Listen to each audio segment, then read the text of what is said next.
जो लोग सफ़र में अकेले चलने का हौसला रखते हैं, एक दिन काफ़िले भी उन्हीं के पीछे चलते हैं। मंजिल उन्हीं को मिलती है जिनके सपनों में जान है। पंख से कुछ नहीं होता, हौसलों से ही उड़ान है। ऐसा ही कुछ कर दिखाया हमारे डीआरडीओ ने। फाइटर जेट इंजन बनाने के लिए भारत को दूसरे देशों की तरफ मुंह ताकते रहना पड़ा है और अभी भी फाइटर जेट तेजस का निर्माण इसलिए अटका पड़ा है क्योंकि अमेरिकी डिफेंस कंपनी जी इंजन की सप्लाई में आनाकानी कर रहा है। डीआरडीओ की शाखा जीटीआरई कावेरी इंजन के विकास के इम्पोर्टेंट स्टेज में एंट्री कर चुका है और भारत एक ऐतिहासिक कामयाबी हासिल करने के कगार पर पहुंच रहा है। डीआरडीओ के वैज्ञानिकों ने ऐसा कर दिखाया कि पूरी दुनिया हैरान रह गई।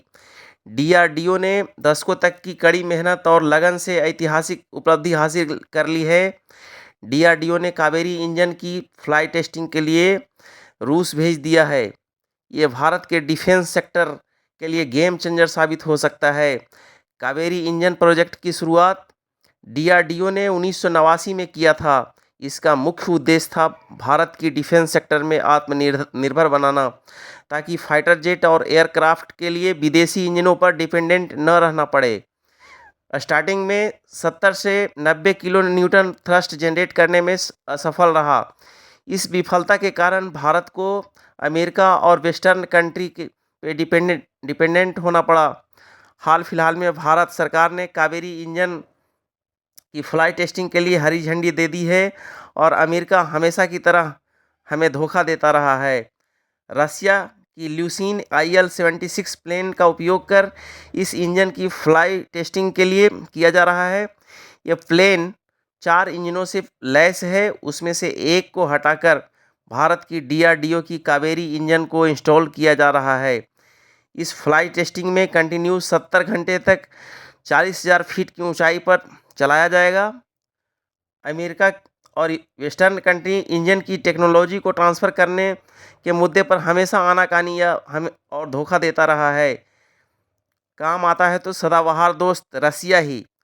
कावेरी इंजन की 70 घंटे की ग्राउंड टेस्टिंग और 75 घंटे की अल्टीट्यूड टेस्टिंग की जा चुकी है। रूस की विमान में अब इस इंजन को लगाया गया है और 70 घंटे तक इस इंजन का परफॉर्मेंस को चेक किया जाएगा। अगर ये इंजन की टेस्टिंग सफल रहती है तो फ्यूचर में इस कावेरी इंजन को भारत के फाइटर प्लेन में इस्तेमाल किया जाएगा। कावेरी इंजन भारत के 5th जनरेशन के फाइटर प्लेन AMCA के लिए रामबाण साबित होगा, जो कि आधारशिला के रूप में काम करेगा। डीआरडीओ की ये सफलता भारत को दुनिया की अग्रणी देशों की लिस्ट में शामिल करेगा। डीआरडीओ की सफलता ने अमेरिका और वेस्टर्न कंट्री को चौंका कर रख दिया है। अब इन देशों को मोनोपोली जो है टूटने वाली है।